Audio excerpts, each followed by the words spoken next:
is time for another episode of the podcast of Steel. And Derek is my special guest today. Derek, welcome to the show, sir.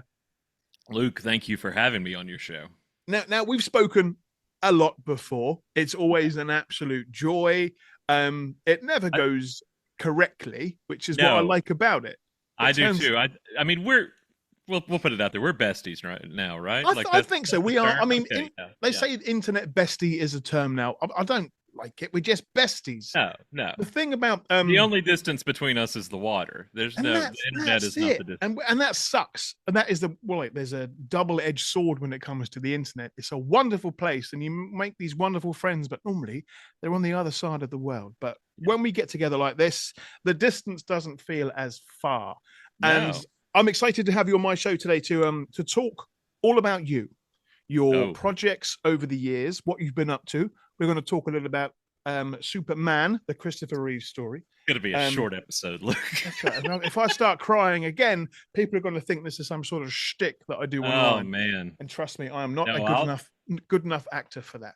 I will tear up if we start talking about the film because that Okay, was monumental. we'll do that towards the end. Then we'll do that towards Okay. the end. But please, for the people that don't know who you are, which is just outrageously rude, please introduce yourself to the watchers and the listeners, Derek. Yes, I'm happy to be addressing your people. My name is Derek Russell. I host Startville's House of L at smallvillepodcast.com.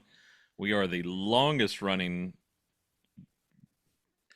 depending on who you ask, we're the longest running Superman podcast on the internet, but we're the longest running Smallville podcast For on the sure, internet since and that's it. 2005. Oof.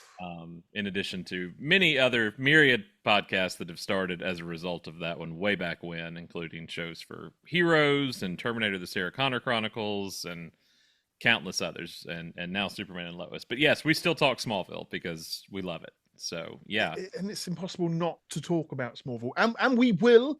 I've got not difficult questions for you, but I just want us to know more about where this passion came for Smallville, Sure. because as you know, I've shared this story many times. I got into Superman because of Smallville. It was Right. on one fateful day. I watched it. I loved the storyline, but when the season finished, I wanted to learn more about these characters. So I started reading Superman comics, and from that, this crazy world was born, much like Krypton imploded. My world did the same with Yeah. Superman. So, Yeah. how did your love for this show come about, Derek? I watched from the beginning. I've been a lifelong Superman fan. I'm a newspaper reporter by trade. So that obviously was born out of you know Yes. a love for journalism, but a love for Lois Lane. But I joke that I started being a writer when I started playing with Superman action figures because I started making my own stories, and as you do with toys as a child, and oh look, we crossed over with the Ninja Turtles and things of that nature. But Crossover, yeah. yeah, no, I mean my earliest pajamas were a pair of Superman pajamas. I've been obsessed since I could say the word Superman. He has been a constant in my life in all forms of media, comics, TV, film. So when Smallville premiered in 2001, I was there watching, just weeks after we had had such a tragedy here in the Mm. United States, and we were all captivated by that news. It was nice. It was a very nice deterrent from that. Um, Less than a month later, when Smallville premiered, to actually be able to enjoy something and not think about how just weird things were at the Yeah. time. Um, so yeah, just from the beginning, and that was in high school, and then flash forward to college in a town called Starkville, as we watched Smallville, and we were in a town called Starkville.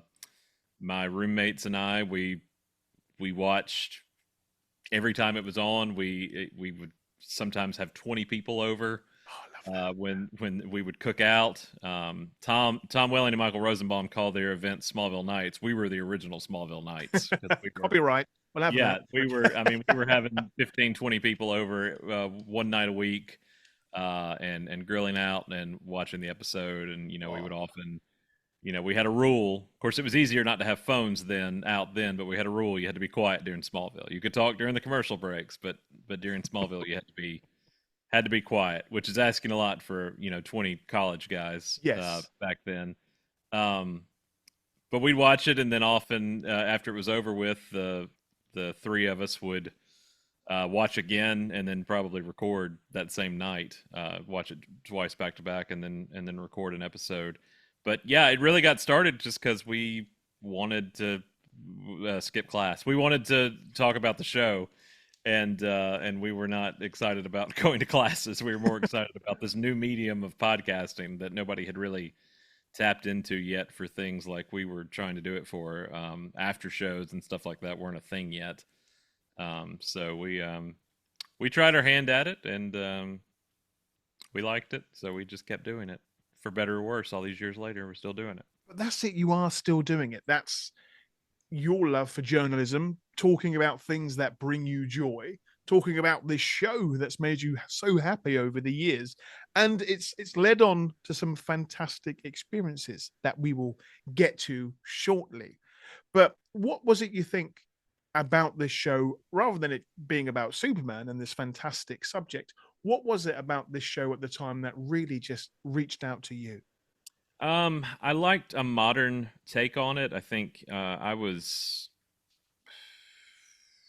forget how old I was when Lois and Clark premiered. Was that 93, 94? Hmm. So I was a good bit younger, and that was originally geared toward a more adult audience, a more romantic type moonlighting scenario between Lois and Clark, and it had a woman as a showrunner. That was a new thing that didn't happen a lot, and it charted new territory, and I loved it. But I was a lot of it was flying over my head at a young age. I was born in '85, so I was still pretty young when that premiered, and but watched every episode. Can remember where I was sitting the night that the show premiered, and Clark stopped the bus with his hand from hitting that elderly senior citizen in the street, and all of those moments I vividly remember. But Smallville, I was on that same journey, like in high school. Like I was right in line with where Clark and Chloe and Lana and Pete were age wise. Well, the age they were portraying, not the plus Yeah, year olds they Clark's a actually good-looking were. 30-year-old boy. I tell Yeah, you. yeah. Um, so I also intrigued me that watching a modern take where, you know, I I forget the statistic, but like the three most popular or most recognizable images in the world are the Christian cross, I think the Elvis Presley's face, and the Superman shield. Is that? I think it's something like It's that. about that. Sounds about right. Sounds Yeah, about right. and I come from Elvis's hometown, so I'm chalking off like two You got two thirds. out of three there. You're doing okay. Yeah, You're doing and okay. and I think the idea of it being a modern take, but this is a world that doesn't, if you showed somebody the Superman logo in this world, they wouldn't know what that was. Like Hmm. that intrigued me, because it is just such an iconic piece of pop culture in our history. But I just really liked the dichotomy that they were going for. I loved the idea of Clark and Lex being friends Yes. as you know younger. I wouldn't say as kids, but obviously Lex being 6 or so years older than Clark was on the show. But just the idea of seeing what would become with them, and no way of knowing in 2001 what we would eventually get to a decade later if we ever made it that far. This was the WB. It was Dawson's Creek and Buffy. It wasn't Superman related. That was a weird thing. So any morsel they ever gave us of anything Superman was just huge. Watching it live as it premiered. So yeah, I mean, it was that's what it was for me though. Is just the idea of watching this young Superman come into his own, and I loved the way Tom played it. That he didn't really know a whole lot about Superman, so he was kind of learning things as Clark learned them, and that used that to his craft. And I thought it was an exceptionally well done show, and obviously went through a lot of changes over the course of a decade, but didn't stop my love for it at all. But that's what I love. I mean, it's a show that went on for 10 years. That is such a rarity. I Hmm. mean, we get soaps here in the UK, shows like EastEnders, Coronation Street, and Emmerdale, words that you've never probably heard before. No, I know EastEnders. I know, a lot of people, UK actors get their start on EastEnders. I That's a think a huge few made it thing. into Smallville as well. Actually, I mean, Oh, really? when Kelly Brook, who was one Yeah, of yeah. Lex's go, she was more of a glamour model here in the UK. I'm not sure she was in any soap shows, but I mean, I know a few of your soap shows. So I know, have you got daily shows out there? Oh, yeah. So Days of Our Lives. because that's That's still an going, isn't everyday. it? Yeah. I mean, Yeah, we had yeah. over here back in the day. Again, this is what happens when we talk. We just start drifting off That's on fine. many different tangents. There was an Australian show soap opera called Neighbours and Home and Away. Hmm. That was on UK TV for decades. Yeah, That's how we sort of, and I mean, it's only just finished now, I believe. But to have a show go on for 10 years about Superman, and you think, surely there can't be that many more stories to be told. They did spread it out, I feel, very well over the 10 years. There were some episodes that probably could have been forgotten about, or perhaps some scenes or moments left on the cutting room floor. But we take the good and we take the bad. As yeah. Superman fans, we need to take every little crumb that gets sent our way. Mhm. Um, for you, what was it like? I know for me it was an emotional moment, but when we finally got that season 10 finale, when it all ended, what did that Yeah. feel like for you? That was big. After everybody left at the end of seven, every season felt like a gift at that point. Mm. We would get into eight and we were like, okay, is this going to be it? And then we get into nine and we're like, is this going to be it? And then finally they announced 10 was going to be the final season, which was good. It didn't need to. We were getting to the point where it was like, okay, he's going to have to fly or put on. He's too much Superman at this point to not be Superman. There needs to be closure here. Please, Um, yes. yeah, it was a very emotional ramp up to the end, and I was fortunate to get to. My daughter was born. My oldest daughter was born just 2 weeks, maybe 3 weeks before the finale aired, and first child that should have taken precedent. It was like, I'll get to you in a minute. The show I've been watching for 10 years. Just I need you to he's touch on that. the rooftop. Just stop, talk, stop. I will feed you in a minute. No, I actually went and and my often co-host Steve Glosson, we watched together. Went over to Georgia to visit with him Mm. and to watch the finale in person for a show that we had been talking about for so long. And at that point, Steve and I only had been in each other's presence once or twice, maybe. Wow. So that was not a thing I wanted to watch by myself because that was very much that would have been a very much okay now what moment when that went off and I had nobody to look around and then nobody's around and I've got nobody to talk to. That's it. And I mean, obviously, there's people in our lives that understand that we do have what would some people call us as a healthy obsession with a Superman. We don't always have them directly to sort of as soon as a TV show gets released or news gets released, Right. we don't have that person to turn to, as you say. So to be able to watch that finale with someone that clearly means so much to you was a very special moment. And I It mean, was good, but yeah, it was weird. It was, especially we had been talking about it for 5 years at that point mm, doing the podcast, and it was just an odd thing to get to the end and yeah, be like, okay, now what? Like that yeah, what was, do we what do we do we've, now? we've ramped up for this so much, and now it's over. Um, I I look back on the finale fondly. A lot of people were not happy with the finale. There's things I would have done different had I been Mm, pinning it, but that's neither here nor there. I For what it is, I love it, and I think it holds up. I think some people felt a little cheated after a decade of watching, but um, I think they did what they set out to do. So that's all you can ask for at the end of the day. With series finales are a yeah, hard thing to and that's nail. it. Especially when it's the younger life of Superman. It's not Yeah, Superboy. It's not anything to do with that. It's Superman before he found his purpose in a way. right. It's him growing up, learning lots and lots of mistakes, learning about life, learning about love, learning about how many cars you can get through as a teenager. And it's got all that in there over 10 seasons. And for a show to be able to go on for that long is impressive.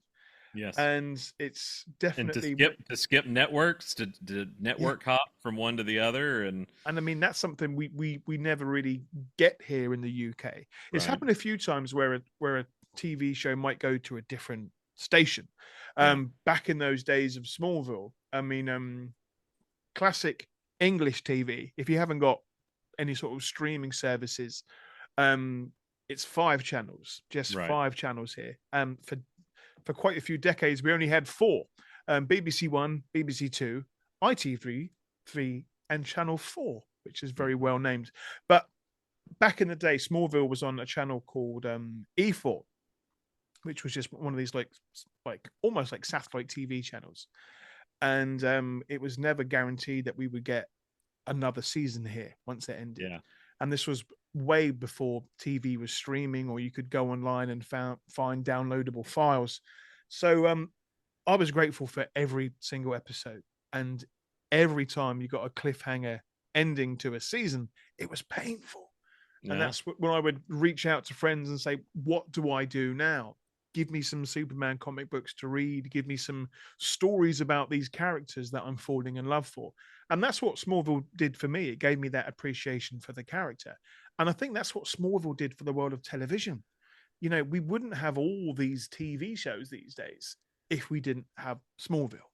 I Right. mean, yes, we, as you said, we had Lois and Clark, we had other superhero TV shows, but nothing weekly like Smallville No. No. And I at mean, all. it predates the MCU.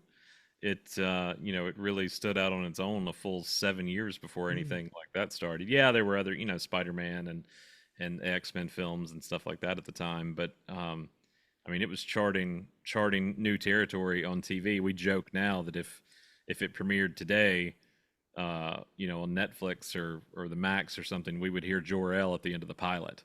That's Oh, something we didn't get for 2 full seasons. yes, very On good the point. show. Yeah, It would be so expedited, and you'd wait a year and a half between seasons and completely forget what happens in between. I mean, I can't imagine. There's nothing now that I watch. There's nothing I've ever watched that I've been as tuned into as Smallville. I mean, I have other shows that I love, but I can't imagine watching something like no, Smallville now in this day and age and having to wait 4 months was grueling enough it was back in the day. torture. I mean, Yes. I was a big fan of Smallville. I was also at that time, I was a huge fan of Lost as well. That was a Yes. show that I would be watching every week with friends, and we would watch it and then talk about it and then watch it again, listen out for weird little reversible messages that we could try and decipher. Right. But it shows like that we don't really get anymore. I mean, you No. get shows like Bridgerton on Netflix and Sex Education where you do want to come back and see how these characters have developed. But yeah, it's Yeah. normally 18 months down the line, or I mean, the closest thing I can equate to like the Lost phenomenon now would be Stranger Things, maybe. I That's think, probably as close as you could get. I mean, that's doing well. I think it's what is it Yeah. on this 7th season now or 6th season, Sixth, I think this is the last one. and So that's when close to it. Is there is a phenomenon about that show? It's a well written show. I've enjoyed it. I mean, I do like when you can connect with a TV show, and Stranger Things has done that. But when it comes to Smallville, you knew sort of, we've only got like a few more months left, and we're going to get new seasons. We've got right. more stuff coming. But And again, with any just anything, any grain of information we got, we just held on to. anything. Picture, any 7-second commercial. Marketing back then was not, what it is today. No, not at all. I And mean, and it was I also, marketing for the attractive people. It was that was oh the yeah, marketing, was the attractive are we people. not It talking was about the slow mo credits yet with no. the fan? No, we'll Yeah, get yeah, to yeah. that. We'll get to that. But it was a fantastic series, and I love the fact that I grew up with it, much like yourself did, and we saw these characters change and evolve, storylines get a little bit more exciting, and it was just a fantastic emotional series. That combined with the music, my musical taste, I think, pretty much came from this show. And yeah, it was just a great show. And I mean, we could talk about this for hours, and we probably will, because that's what happens when you and I start to chat. It's a good But problem. it's a good problem. It's a fantastic problem. This for me is therapy. Recently though, you had a very, very exciting weekend to do with Smallville. Tell us a little bit about that. So I myself, and if you're familiar enough with the show, you probably know when I say KryptonSite, KryptonSite.com, the original Yes. source for Smallville on the internet. Uh, Craig Byrne, who runs that website, and I met obviously through the show way back when, 20 years ago now.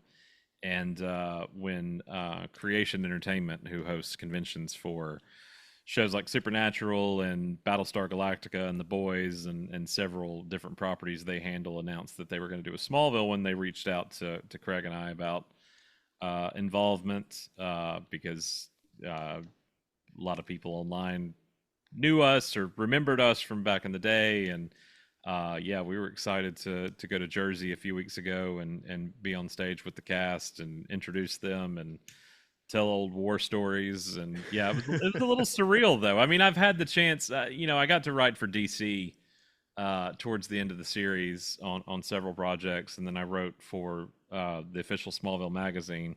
So between that and the podcast and going to Comic Con and being in the press room, I've interviewed them before and things like that, but not not being on that level of being the moderator or the person to bring them out or introduce them. So getting to be backstage with them and discuss things and long forgotten things that just were dormant in my mind and came back up. Memories talking with them. It was a very surreal time for Craig and I both. But I loved it. I was fortunate enough to be in your direct messages, and you were sort of messaging me before and after the panels, and you were having these like pinch me moments. It Yeah. was much like yourself. We're a little bit kindred spirits. I feel that neither of us take compliments very well. No. That's No. just the way we are. If you're complimenting me, you're lying.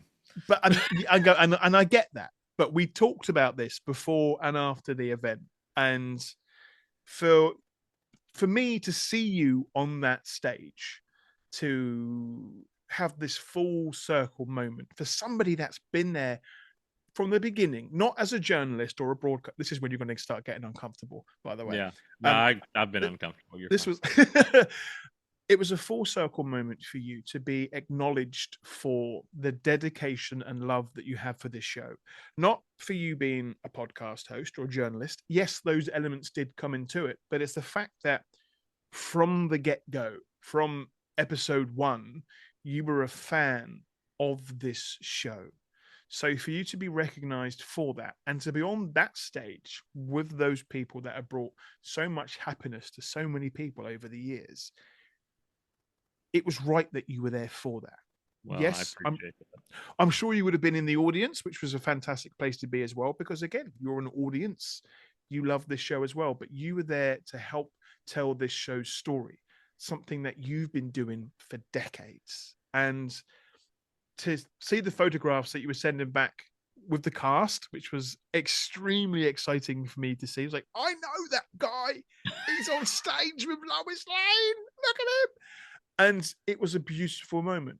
What, even though it's probably incredibly hard to do, from that weekend, what was a highlight for you? Oh wow, yeah, from start to finish. I've joked, I showed up. I got there Friday night to the hotel/convention center. Got out of the Uber, walked in the place, and then I didn't walk out of the place until Monday morning when I got back in the Uber to go to the airport. So I was feet on the ground the entire time. To pick a highlight would be like picking a favorite kid. I have a favorite kid among my three, but they can figure out which one it is. Yeah, no, I think. Sunday morning there was a panel that was exclusively for the VIP ticket holders. That was the entire cast. It was the only panel the entire weekend that was the full cast together, and the CEO of the company wanted to introduce that one, which I was fine with. I was just happy to be there. Yeah. But I was backstage standing with everybody at one time. before we went on stage, helping pass out microphones and stuff, and that was odd because I'd been with all of them at some point or Hmm. another throughout the entire weekend, or duos of them or what have you. Because at some point, one had been on the stage or two or and back and forth, but they're running from photo ops to autograph sessions, and they're never in one place the whole time. So to No. have standing among every one of them, all seven of them that were there, which was Tom Welling, Michael Rosenbaum, Kristen Crook, Erica Durance, Aaron Ashmore, John Glover, and Laura Vandervoort. Oh, To be sorry, standing. just dropping some more names there. Sorry, Derek. As far I as wasn't trying to drop I'm not names. joking. If anybody's wondering who was there, that's okay. See, now But I'm gonna that's stop. That no, but it's fantastic because it's just so they're names that we've known for years. right. They're the names that we've seen come up on the credits, sometimes spelled incorrectly, but we've seen those names on the credits, and you're there with like what you would class as like, the Justice League of Smallville in a way. Yeah. The Yeah. big names, the big hitters, and you were there for that, and that just makes me so happy for you because I know that clearly this show meant so much to you and still does, and you were there for that. I really hope that this celebration of Smallville continues to happen again and again. It sounds like it's going to. They've already announced next year, which is going to be in Chicago in September. So if you are Uh, uh, okay, interested in that, yeah, if you're interested in finding more about that, follow Creation Entertainment at Creation ENT, I believe on Twitter/X and Instagram and TikTok, I think, and okay. follow their updates for The uh, links for that will all be yeah, below in this. So September. So I've got just under a year to start yeah. planning on what to wear. I mean, I've already got some plaid on. I've got one of your t-shirts I on. was going to say you're I'm looking quite good in the shoe shirt there, I'm sir. doing already. But I mean, just seeing your photographs from that weekend and hearing it direct from you, I can remember sort of giving you a bit of a pep talk before the weekend. Kept on checking in to make Yeah. sure that you were eating, drinking, staying alert, making sure that you were where you needed to be. But I it, think you need to be my management. I don't need management, but well, I know I do need management, but just like on a personal level, not a professional level. But fine. If I that's think what you you're need me to be, I will be there for it. And of course, I will be nothing but professional around the whole cast and the whole organization.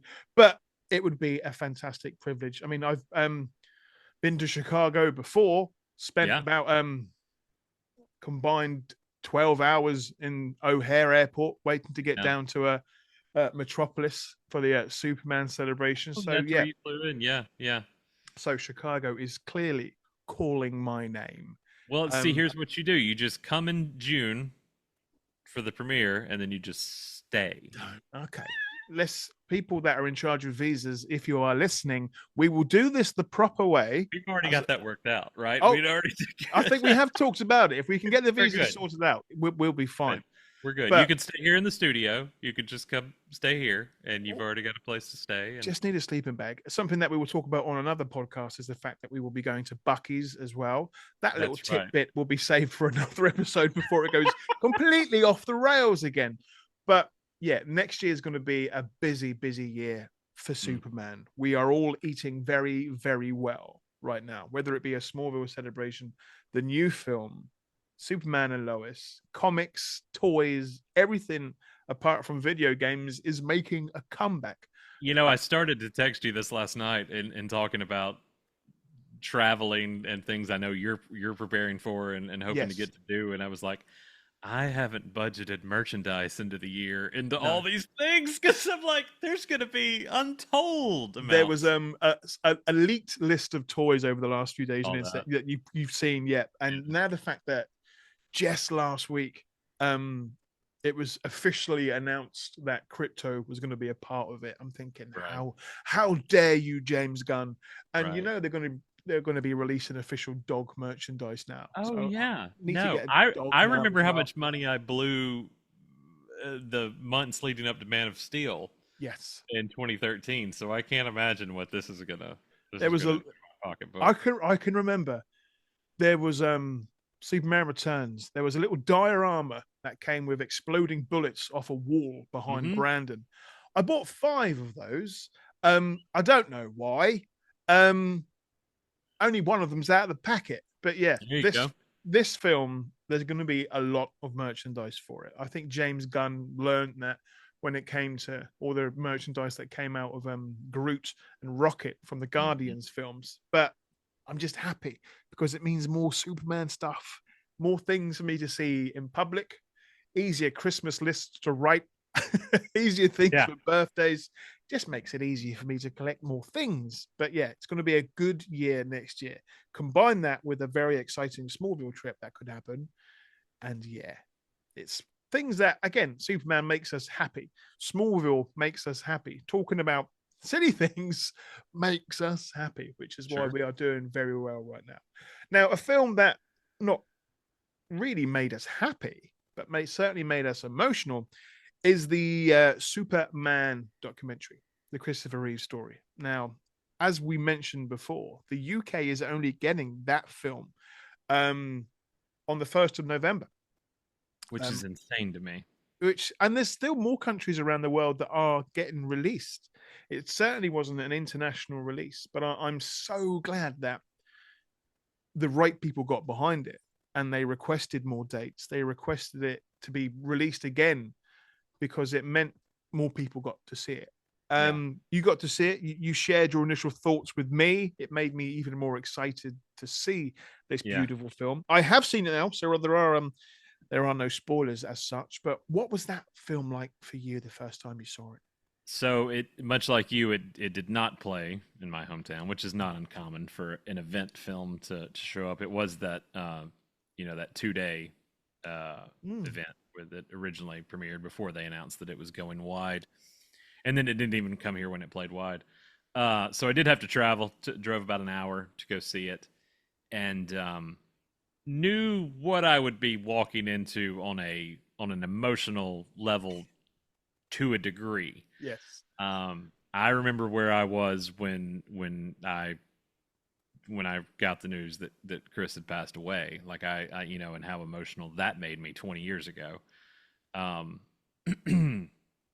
I we know the story, or we know the version of the story that's been told. Obviously, this is far more on a deeper and more intimate level than anything we've ever seen come out of the Reeve family uh, up until this point. But um, and I would love to know, and hopefully we'll get the chance to find out, and maybe you even know some of this after getting the chance to talk to them. But I would love to know what within the film changed once Warner Brothers became involved in the production process, because they came in late and bought it, obviously, Yeah. and put it under the DC label, the first film under the DC label, which I feel is very fitting. Oh, seeing that DC Studios Uh, animation for the first time, and then into the most perfect montage of clips that we've all seen before, but mhm. in a new way with a new score Yeah, was incredibly exciting for yeah. me and the whole theater that I was in. But yes, it was a fantastic way to start that film.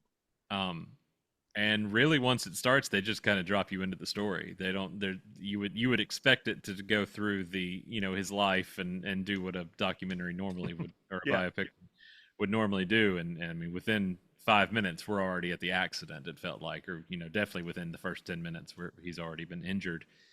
And the stories that came out of that, the way it was depicted, and that's why I say that about, I wonder what changed when Warner Brothers got involved. But the depiction of Chris and the kryptonite being used to represent the injury and all of that, that broke me. I mean, that completely wrecked me in the theater, because I thought the whole time, I was like, I'm going to be a big boy. I'm not going to get emotional with this. Everything's going to go fine. I'm not going to tear up. And of course, during that opening montage, before the accident has even been discussed, Mm. seeing all four films montaged with a resounding version of the Williams theme, I was enthralled and already tearing up at that. I was like, this doesn't count. This This one's a freebie. this is something different. This is not equate. Oh, Um, Yeah, I was not prepared. As much as I thought I was going to be prepared, I was not prepared for how emotionally drained I was walking out of that. And I remember It texting you uh, uh, when I walked out and was like, "I whenever you see this, you just go. You're not going to be ready just for what's." brace yourself, and I Yeah, think I was expecting that. I mean, we've read his books, we've watched the documentaries, we know how the accident happened and what happened afterwards because we've been there for it. The way that this film tells that story, I mentioned this today when I was speaking to somebody else about it. It's like we were told the story for the first time by just a yeah, different account, yeah, and combine that with the home videos, which were so kindly given over to the directors and said, look, here's our home videos, do what you want with that. yeah, They did such a beautiful job, and as you said, yeah, it's interesting to find out what Warner Brothers potentially didn't want in there, and what they did want in there. yeah. But as you said, I love seeing the cloud moments and seeing that majestic statue of Christopher Reeve. But then they, excuse me, they use that to show the impact of the accident, and they use that to show that kryptonite within. I was like, wow, that's it's a deep way of, not only describing to those how the accident happened, but as a Superman thing, you're thinking that's the kryptonite. That's Right. that's what got him. But yeah, it Like was it was I a felt the audible gasp like when it started bleeding out, and I was like, "Oh my god, they're using kryptonite. I can't recover from that. That's that's gonna yeah, break me completely." and then One that from thing going on. one thing I did find interesting. I don't know. I'm talking over you now, and that's That's rude. fine. But I I'll forget it if I don't say it. Go. I don't. If I ever knew this, I forgot it. But Will Reeve in the documentary refers to how dumb the injury is because it's like Yeah. half a centimeter to the left, would have been in either direction would have been a completely different story. Yeah. And if I knew that, I guess I forgot it. I mean, it feels like something that I knew, but it was also like Push the way back. they described It how it stupid the injury was, like just befuddled them. just a little bit to one way, and yeah, it would have been instant. Yeah, To the other he would. side, it would have been an embarrassing photograph. Mm-hmm. And you just think, wow. And for him, yeah, those.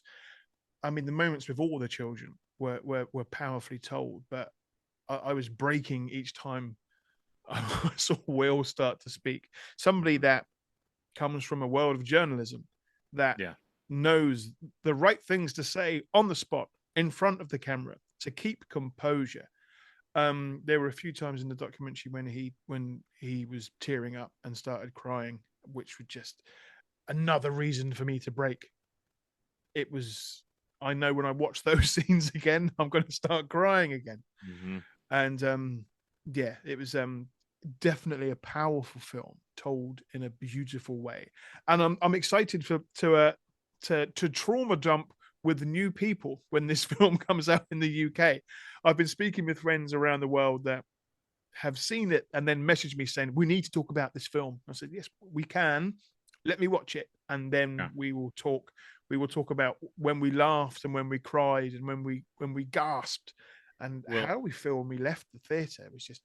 It was just an experience. you talk about seeing me up on the stage among the Smallville people and saying that's my friend. That's the way I felt seeing you with the Reeve children and the directors and getting to experience that. I mean, you really got to experience that film firsthand in I'm a way that most audiences would not get to. and I'm greatly thankful for that. It's Yeah. definitely given me a stronger connection to the film and in a way to Superman. But yeah, left here Monday morning on a lot. No words. I'm getting gibberish. Sunday morning. It was very early. There were no trains into London from where I am because there were lots of roadworks. So got on a coach at about 5:30 in the morning to catch a train from somewhere else to go and watch this amazing film. And I was already on edge. I was excited. I was anxious about what I would be seeing. I tried staying away from the trailers because I didn't want to see too much. And I'd been speaking with Ian and Peter, the directors, a little bit online, saying like, I'm really excited to see this film. We're coming to London, and kindly through Warner Brothers UK, we were invited to a screening and then a round table event where we got to speak with Peter and Ian about the film. They told us a few things they requested we didn't repeat. Some of it was like, this is just for you. But they clearly had so much passion for this film, so much love for this story. And you can see they were so proud that it was finally going to be out there in the world. But as you know, whenever I go to events, I like to send thank you cards to people. Something that I've always done. So I had a thank you card for Ian and for Peter, and there was just something inside me that thought maybe the Reeve family might come to the UK. It's a long way from America. Maybe we might see one or two. So I had a thank you card just in case for the Reeve family. And after we finished the round table, there was a door down a corridor that I saw open up, and I saw the back of Will, and I just knew. I was like, You saw the back of Superman. I mean, like, dude, the yeah. height, it's the posture puts me to shame. Try standing next to any member of that family and feel like, I know I'm hunched over right now doing this. They make you want to stand up, like chest out. Yeah. But yeah, all three of the children were there, and we got to have a little, like, just again a little therapy session. We got to say thank you for the film. We got to learn more about it. But I couldn't imagine a world where I lost a family member, but I had to also share that loss with the rest of the world. Yeah.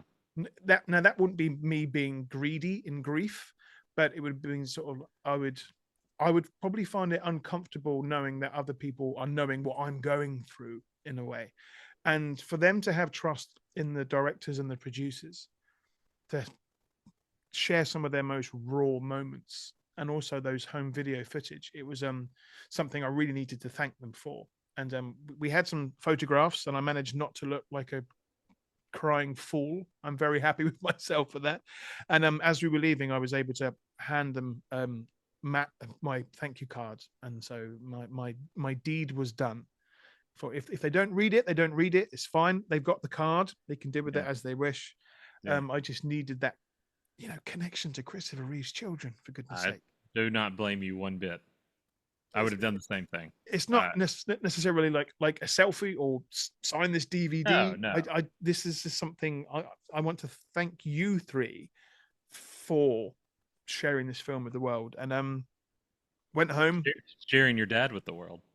That is it, and I love that. And from that day we came home on the train. Again, very emotional, extremely emotional day. And then the next day we were invited back to sort of a charity drinks evening to celebrate the release of the film. I felt I was in a shirt and tie. Not many people get me in a shirt and tie, Derek. But the Superman tie was on, Superman pin, as much subtle Superman merch as possible. I was gonna say you say that like it's hard to get you in a suit and tie, but you look the part when you wear it. You look like you were born for it. It was it doesn't happen very often, but for that I thought I'm if I'm going to call myself a Superman ambassador, this event needs a shirt and tie. And everybody else was extremely well dressed up. They had the premiere at the IMAX screen at Waterloo, which is a huge theater, and then they came over for this charity event where we got to sort of hang out with the Reeve family, which is still like, again, now I'm name dropping. That's what but I mean, it was a wonderful event. I'll pick that up for you. My turn now. But when it comes to travel, I'm not sure about how you feel with it. I get so anxious when it comes to travel, especially getting to London. I would never ever get the last train home. I would much rather be there 2 hours early. And I was due to leave at 10 o'clock that night, and the event was going to go on till 11. My last train was at 11:30 from London Waterloo. I stayed as late as I possibly could because I didn't want to leave. I wanted to be in this room where you could just feel the love for this family, for Christopher, for Superman. I was like, I can't be the first person to leave this party. And at the end of the night, when it was time for me to run away back to Waterloo, I had a quick chat with Matt and says, "Oh, thanks for everything. I'm going now." And he turned around and said, "Thank you very much for the card." We all read it together, and I was Mm. like, "Okay, just okay, thank you very much." So now I'm gonna stay. So, and I did, and I finally got to Waterloo. Got the wrong train. Ended up in the middle of nowhere, having to get a very expensive Uber back to my bed. But I didn't care. But you have a story. I've got that memory that will Yeah. be with me forever, and I have that moment now, and it was a fantastic moment. And as I came home and recorded the podcast, I said I can't have a guest on this episode because I'm going to cry. Mm. So I sat down and just had a therapy session and blubbed and blubbed and blubbed about why this film means so much. But it means so much to so many. And that's why I was so happy that you were going to come on and talk today about this film. Why do you think the world needs this film right now, Derek? Well, I don't know on that side of the world how things are, but over here, a week away from not a great date, or maybe a great date, who can say at this point? Mm. I liked I like a little bit of hope. I don't know if you could tell that from everything, It's fun. I get the idea, yeah. behind me. You've got the American crammed in version of your nice, polite It's all UK in there. version. Yours is very proper and Englishman, and mine's very just cram it in. It's There's fine. that for those that are watching on YouTube, Yeah, everything behind this laptop, there is a complete mess of that's boxes and that's whiteboards and cardboard cutouts, and a special little box that is coming to you soon, which we will talk about soon. But yeah, I mean, I could share some things. I've got see, I know you do, which is just, I just love it all. Just a little cot there for me, just a nice little little. sleeping, See, just a little that's your sleeping spot bag over there. That's your spot. next to the phone box. It has to be shit. Yeah, Clearly. right over there. That phone box is for you. So there you go. I can fit in there. That's it. But yes, Yeah, yeah. So the world needs a bit of hope right now. yeah. It does, and depending on how things go, we'll need even more hope. I we've had we're eating well as Superman fans right now, which is something we don't get to do very often. We're eating about as well as Batman fans usually get to dine. Which is fantastic. Yeah, which is just uncommon, and it feels weird. It's like, what, this is biting the hand that feeds us. It's like, is this a trap? We've got, we've personally, or like on a lower level, we've had all this Smallville stuff. I feel like a lot of people have found it in the last year or two. I don't know if that's a result of the pandemic and it being available in HD for the first time, but more and more I'm learning that a lot of people who weren't alive when it was on That's a are now concept, which isn't it? which feels like I've got Oh. punched in the gut, are now watching it for the first time and seem to be loving it. So there's a lot of chatter about it online, and a lot of people listening to the podcast now that didn't listen 19 years ago when we started it. We're on the final season of Superman and Lois, which is bittersweet. Yes, sir. Because we now know that hope in another world that probably could have gone on for at least 2 or 3 more seasons, but that's neither here nor there. We now know that it is the final season. It was produced as the final season, so they're getting to tell their version of that ending of their story, whatever that may be. That's going to wrap up in December. We've got obviously next year on the horizon, which is promising to be the summer of Superman. I like that. And reports allegedly that it will dwarf the marketing of Barbie, which, if you remember, the marketing for Barbie was insane. So I can only imagine what that's going to see. Look like. And that's what really, really excites me. When in comparison, when Warner Brothers sort of saw what they did with Barbie and how much of an effect that had on the box office. And I like that, don't get me wrong. I want the film to do well, but I want Superman to come out on top. I want the world in Superman t-shirts again. I want the world just going crazy for Superman. Yep. And the summer of Superman, I like that. I like the sound of that. I do too, very much so. So when it was announced that Warner Brother had gotten distribution rights for the Christopher Reeve story, and that it was going to be under that DC label, it got me even more excited for it. Um, because I think whether you grew up, obviously Superman transcends Christopher Reeve. There's no doubt about that. He is not. He may be your end all be all Superman, but he's not somebody else, and that's the whole beauty of these characters is they're timeless, and their legacy impacts you in different ways. And just because you might have grown up watching X actor play him instead of Y actor, that's what's great. But for a lot of us, that's what we grew up with in a time where Superman fans weren't eating At all. per se at all. We were fasting. I was, yeah. And then some. I was, like I said, I was born in '85. So the first film theatrically for me was Quest for Peace in '87. 3 films had already been released by that point. And I really, apart from animated series and stuff, we just didn't have a lot to go off of. So I watched Super Friends. I watched Ruby Spears. I watched a lot of those as a kid. But the thing I rewatched most were the Christopher Reeve films. I don't know if that's true for you or not, but that's. I know more. You got more of a fan as you got older, but I know you had seen them obviously. Yes. And for me, that's what I especially Superman 3 and 4. I guess because they were a little bit more cartoony, but I watched them religiously as a child.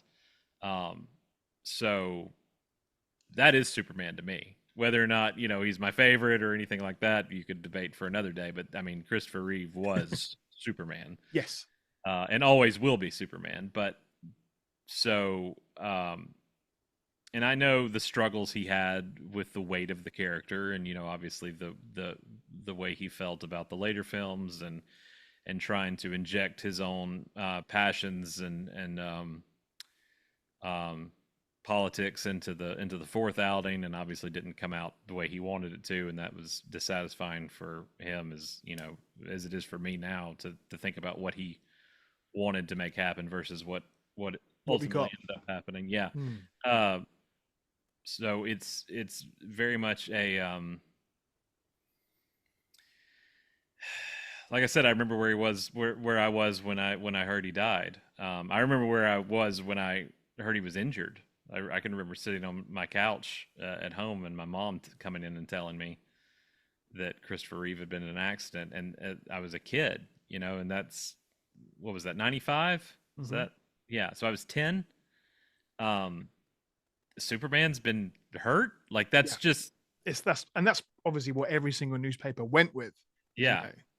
And because you would, but yeah.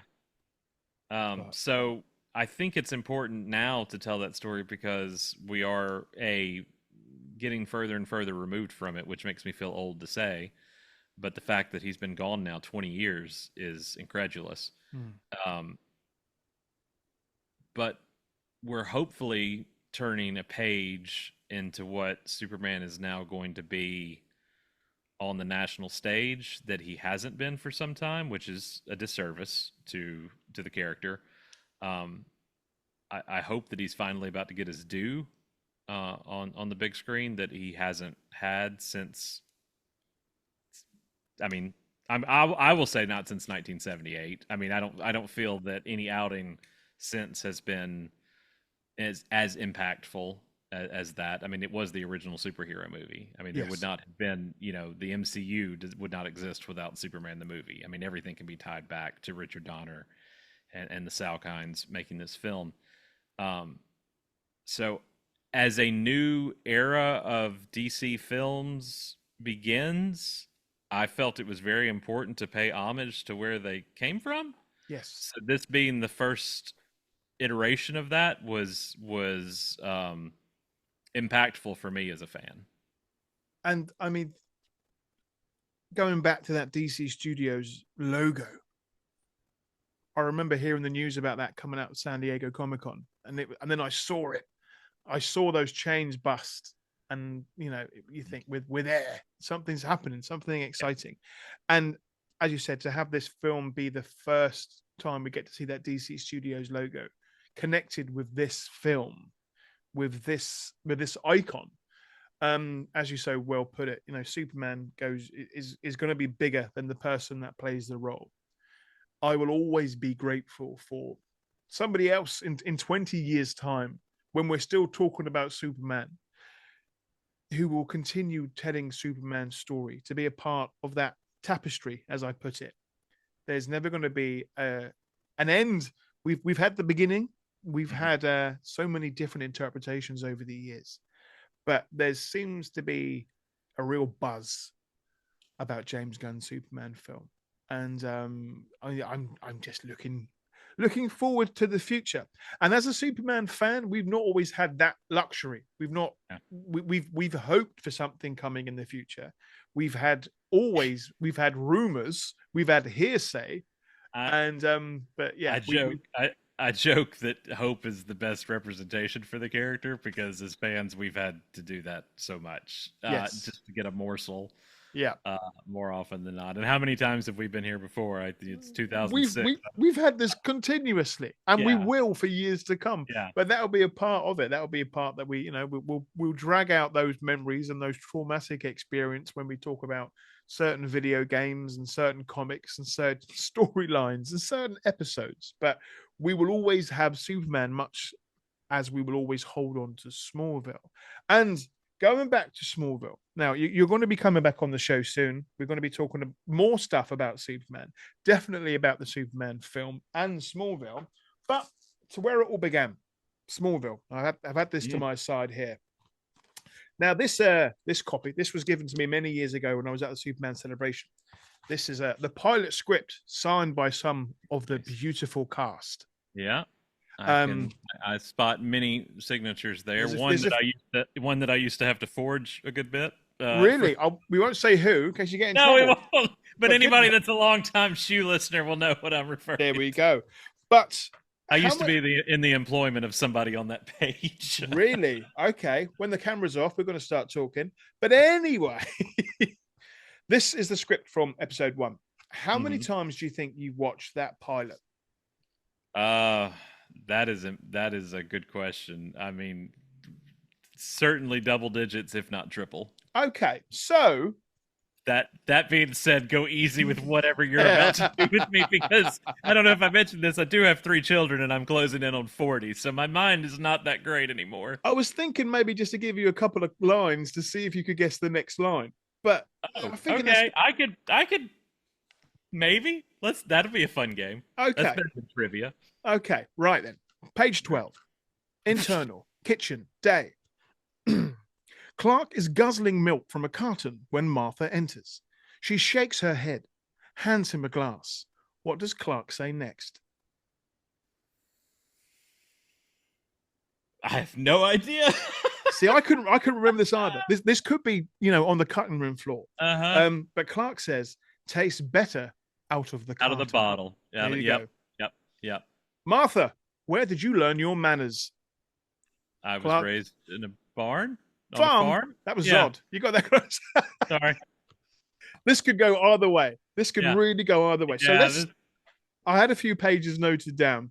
Okay. See, reading a script. I've never been good with reading scripts. Yeah. So it anyway, can throw you if you haven't done it before a whole lot. But this is what happens. Though. I'll just get distracted. I'll just start reading it. That's the problem with you. That's what happens is. Page 41. Clark backs away from the craft. Clark, so I'm a freak. What does Jonathan say next? Yeah, but you're our freak. No, I want to see the episode. You're not a freak. You're my son. No, Clark, you're a gift. That's what he says. You're a gift. See, this was harsh for me. I knew I should have planned this for you. It's okay. No, it's fine. I fully admit. Look, I did trivia at the convention, and I was. How did that go? What was the most sort of controversial question you asked? I got something thrown at me for one of them, and I can't remember what. So it was yes/no trivia. It had to be basically true or false. Okay. But the contestants stood up in front of the stage they had a yes paddle and a no paddle, and so they had to answer. And I got I got a little jerkish toward the end because we got to the point where there was just like two people and they were both getting it. And I was like, guys, we gotta end this. Come on. So I do think I pulled out a one of them was going to be. I didn't have to pull this one out because I knew it would get groans, but I did ask uh or I guess I stated because it was true or false. I said Phil Collins' song "I Grieve" played over Jonathan Kent's funeral in season 5, Reckoning, and it's Peter Gabriel. It's not Phil Collins, Yeah. so I was expecting that to get some groans, but there were a few. You know, I asked. Jor-El visited Smallville twice in the years 2009 and 1961, whether or not that was true or false, and somebody said no, and it was true, and somebody said no, and I said, no, it happened twice in 2 different episodes. And he was like, but it was a clone. And I was like, well, okay. Yeah. Oh, you're going to, yeah. Yeah. Okay. Well, yes, but both events happened for said clone. So Yes. I don't It still counts. But that's the thing. But, when it comes to trivia questions and things like that, it's difficult. I've hosted a few quizzes at local cons in the past, and it never goes well. You kind of just have to pick the cutest kid in the audience as the winner. You can't, because that's not going to end in a physical fight. Yeah, no, it was taxing on me to remember some of these things. Now, back in the day, my one party trick was I could sit here from pilot to finale and do every episode in order without missing a beat. I could do all 218, just rattle them off. Really? And now it's like, brr, you know, I sit here and I'm sitting here and I'll be like, "What's the first letter of the next one?" No, next episode, we're not gonna. Yeah. I'm not gonna tell you when, but when you're on the next podcast, you're gonna hear a klaxon, and that's gonna be your clue, your cue, to rattle them all off. So as many as you can. I gotta learn. I gotta pilot metaphor. No. Do Sex Missioner. There's always one of those in there. Every TV show gets that title somewhere. But that is something that we will definitely do on the next one, because I just love hearing you talk about this show and the passion that you have for it. And yeah, we're going to have more guests from the world of SHoE on the show as well that I'm really looking forward for. It's wonderful. Sort of, we've known each other for a while online now, but it's been over the last couple of months when our friendship has blossomed. And people that haven't listened to the SHoE, I apologize when I was on your episode last, because it absolutely went to hell in a handbasket. Well, see, no, that's what they're used to, because I don't know if you've met Steve, but that's kind of what the show has become. And I think, you know, people that still listen to us to this day that have listened for nearly 2 decades now, they've grown accustomed to the okay, they're going to talk about Smallville for 10 minutes, and then they're going to go off on some random tangent for 3 or 4 minutes, and then they're going to eventually weave their way back into Smallville. And a lot of people didn't like that back in the day. They called us the ESPN of Smallville, the way we did dumb things and commercials and stuff like that. But that was what one magazine branded us as, was the ESPN of Smallville, which I took as a compliment. Yeah, was that the 2.5 review? Or was that was different? That wasn't sci-fi. Another one. But wines. But no, you were in good company. You know, you feel at home on Startville's Houseville if you're able to offshoot and break myself and Steve at the same time. It was a very proud moment. Before this episode began, I was surprised with a wonderful Steve as he came in to say hello before we hit record, and it was a shame that he had to go. It means I got to spend some more time with you. But I feel when you two combine together, it's going to be absolute bedlam. And there's going to be a podcast soon with just Steve. Now, don't get jealous about that. I'll try. I know he's already trying to mix the bowl up and get us all agitated. But I'm itching to have you both on soon to talk more about everything but Superman, because I'm sure that could happen as well. That is. I'm here for that. Any chance to talk to you, I'm good for. And I do love that. I do love that about us as well. So, where can people find you online? Where can they listen to your wonderful show? SmallvillePodcast.com is where you can find us. Of course, we're on Spotify, Apple, wherever you listen, and have been for, like I said, almost 2 decades now. Startville's House of L is the name of the show. The acronym is SHoE, so if you're a longtime listener, that's what you know us as, SHoE. But we're on TikTok and Instagram at Smallville Podcast, and then on Twitter at SHoE Smallville, SHoE Smallville. So all those links will be down below. Please go and follow these wonderful gang of people who continue their love for Smallville and Superman and in fact, a part of Superman's legacy. You've been doing this now for over 2 decades. You're a part of the world of Superman. There is no escaping that. So, shoot, darn. There's no getting away. You are locked in. I'm tight. Pigeonholed. You're locked in tight, sir. So, I will say I think we met each other at a good time, because I won't speak for you, but just for me, it's ignited reignited a passion to talk about this character in all forms again, because after almost 20 years, it can feel a little stale, and it's like, is anybody even listening to this anymore? And I know I can see downloads. I know that people are, not like it was back in the day, but we still have people that have been listening to us all this time, and it's fun to interact with them. But I'm always like, is it worth the trouble? And then I meet somebody like you, and I'm like, it's absolutely worth it, every minute of it, because then I get to meet somebody like Luke, who is kind of the not quite bizarro, but the other side of the coin, the other side of the world of this, and getting to see how the character has impacted you and opened up so many doors for you, that it makes me passionate all over again for it.